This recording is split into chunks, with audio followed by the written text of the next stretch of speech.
সুপ্রিয় দর্শক, আপনাদের সবাইকে আমন্ত্রণ জানাচ্ছি এনটিভি নিয়মিত স্বাস্থ্য বিষয়ক আয়োজন স্বাস্থ্য প্রতিদিন। আমি নুসরাত দীপা আজ আপনাদের সঙ্গে রয়েছি। দর্শক, আজ আমরা কথা বলবো সিজোফ্রেনিয়া নিয়ে, যেটি আমরা গতকালকে বিস্তারিত আলোচনা করেছি। আজ আমরা আরও জানার চেষ্টা করব যে সিজোফ্রেনিয়া যাদের হয়ে থাকে তাদের ক্ষেত্রে আসলে পরিবারের ভূমিকা, সমাজের ভূমিকা এবং স্বাস্থ্য ব্যবস্থার ক্ষেত্রে আসলে কি কি ব্যবস্থা গ্রহণ করতে পারলে তারা সুস্থ সুন্দর জীবনযাপন করতে পারবে। এই বিষয়টি নিয়ে কথা বলার জন্য আজ আমাদের সঙ্গে স্টুডিওতে উপস্থিত রয়েছেন একজন বিশেষজ্ঞ চিকিৎসক। আলোচনা শুরু করব, তবে তার আগে আমরা পরিচিত হয়ে নিচ্ছি আমাদের সেই অতিথির সঙ্গে। অধ্যাপক ডাক্তার ব্রিগেডিয়ার জেনারেল অবসরপ্রাপ্ত মোহাম্মদ আজিজুল ইসলাম 1962 সালের ফেব্রুয়ারি মাসে নেত্রকোনা জেলায় জন্মগ্রহণ করেন। তিনি 1985 সালে সিলেট মেডিকেল কলেজ থেকে MBBS ডিগ্রি অর্জন করেন। এরপর তিনি চিকিৎসা বিজ্ঞানে উচ্চতর FCPS ডিগ্রি লাভ করেন। আপনাকে স্বাগত আমাদের আজকের অনুষ্ঠানে। ধন্যবাদ আপনাকে এবং এনটিভিকে। স্যার, গত পর্বে আমরা কিন্তু বিস্তারিতভাবে আমরা জানার চেষ্টা করেছিলাম যে সিজোফ্রেনিয়া কি। এখন বলতেন যে স্বাস্থ্য ব্যবস্থার এক্ষেত্রে কি কি পদক্ষেপ গ্রহণ করতে পারলে এই সিজোফ্রেনিয়া রোগী যারা রয়েছে তারা সুচিকিৎসা পাবে এবং এক্ষেত্রে পরিবারের ভূমিকাটা আসলে কি কি হতে পারে? সিজোফ্রেনিয়া একটা জটিল একটু মানসিক রোগ, যেটা আমরা বলি সাইকোটিক ডিসঅর্ডার।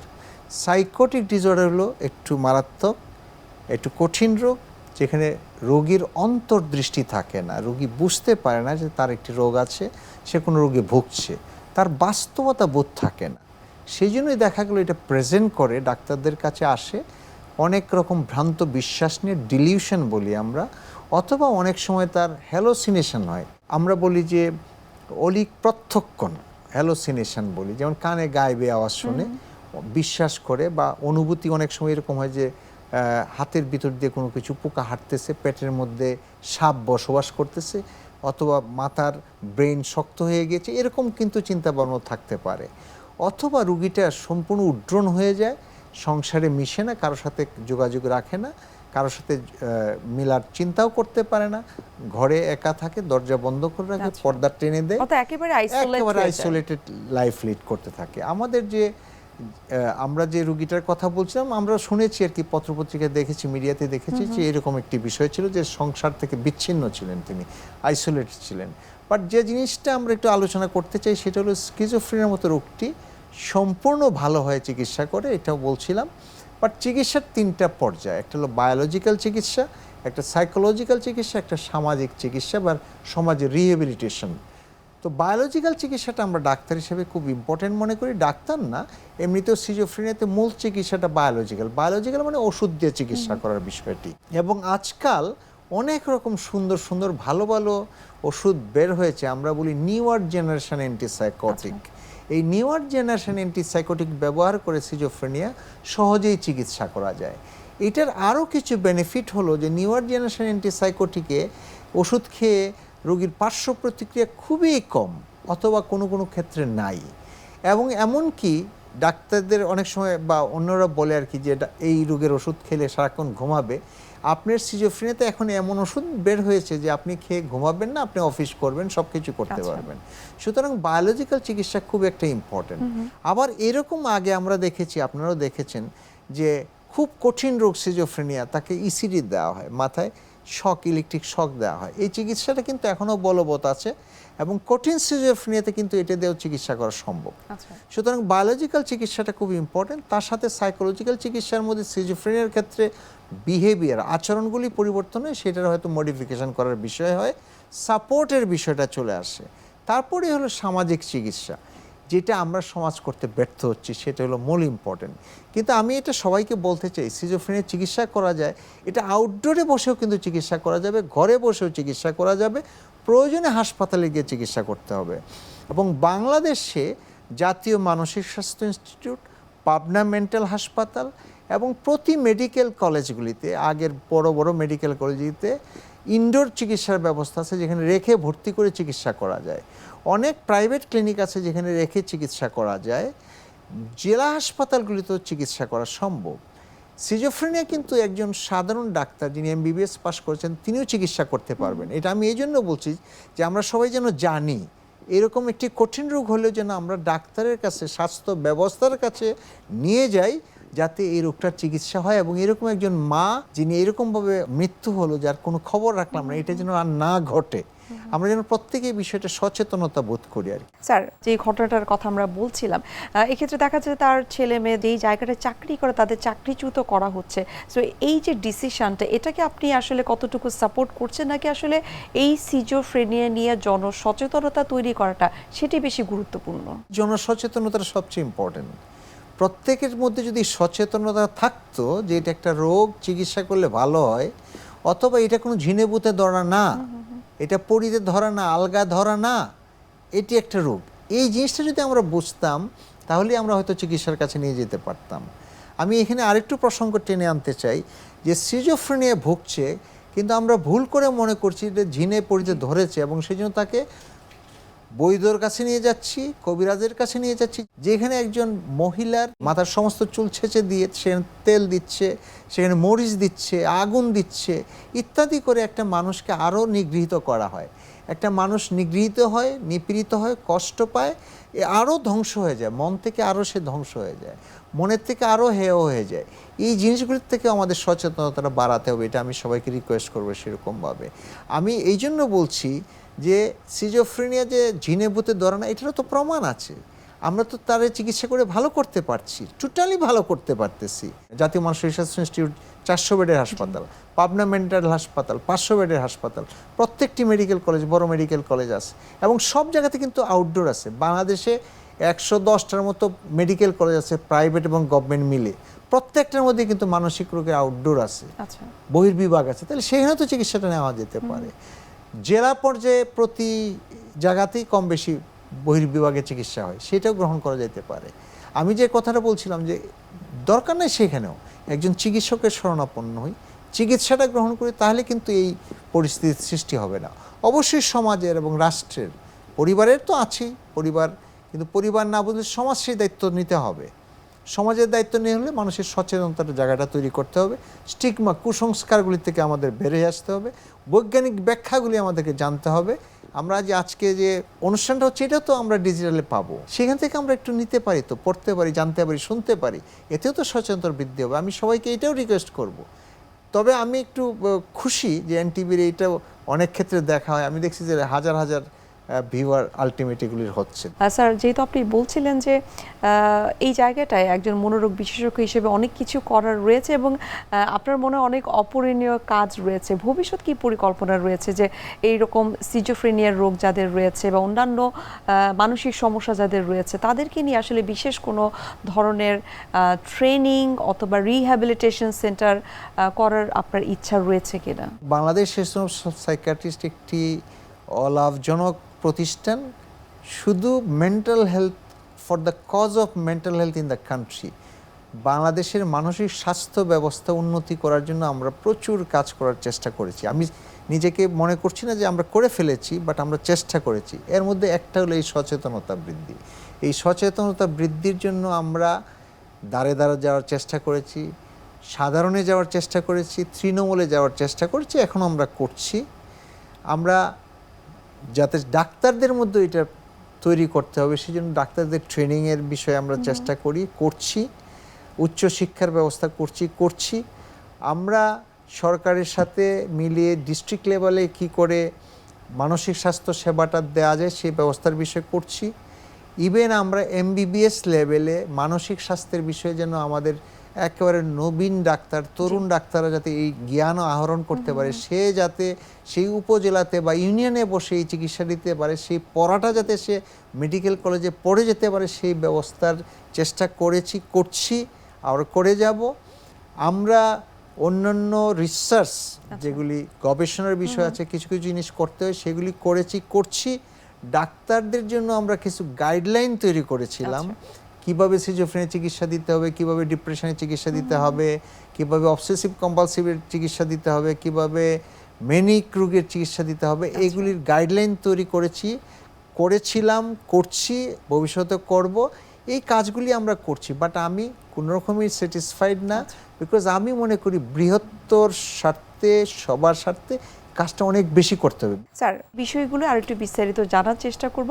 একটা বিরতির সময় হয়ে গেছে, আমরা বিরতি নিচ্ছি। দর্শক, আপনারা দেখছেন এনটিভি নিয়মিত স্বাস্থ্য বিষয়ক আয়োজন স্বাস্থ্য প্রতিদিন। আমরা নিয়ে নিচ্ছি ছোট্ট একটা বিরতি, আমাদের সঙ্গে থাকুন।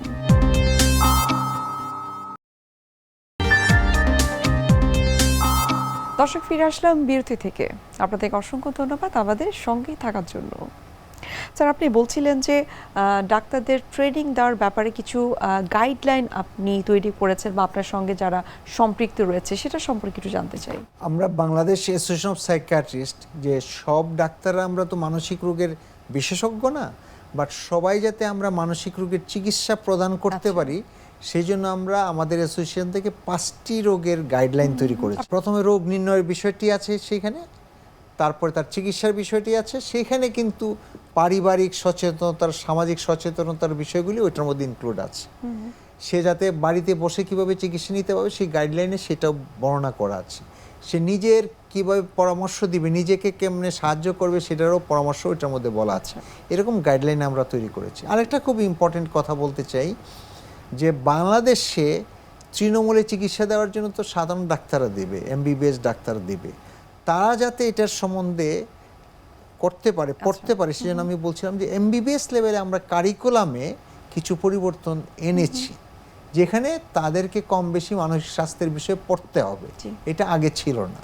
এটার উদ্দেশ্য একটাই, যাতে একটি মানুষ চিকিৎসা বঞ্চিত না হয়, তাকে যাতে ঢাকায় দৌড়াতে না হয় বা বড় হাসপাতালে দৌড়াতে না হয়। আমার ছোট্ট ভাইটি, ছোট চিকিৎসকটিও যেন এই চিকিৎসাটা করতে পারে, সেই জন্য এমবিবিএস লেভেলের পরিবর্তন।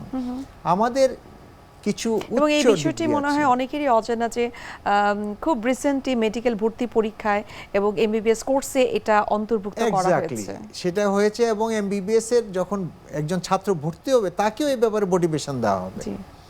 নিজের স্বাস্থ্য, মানসিক স্বাস্থ্যের যত্ন নিতে হবে, তো সেটাও করতে হবে।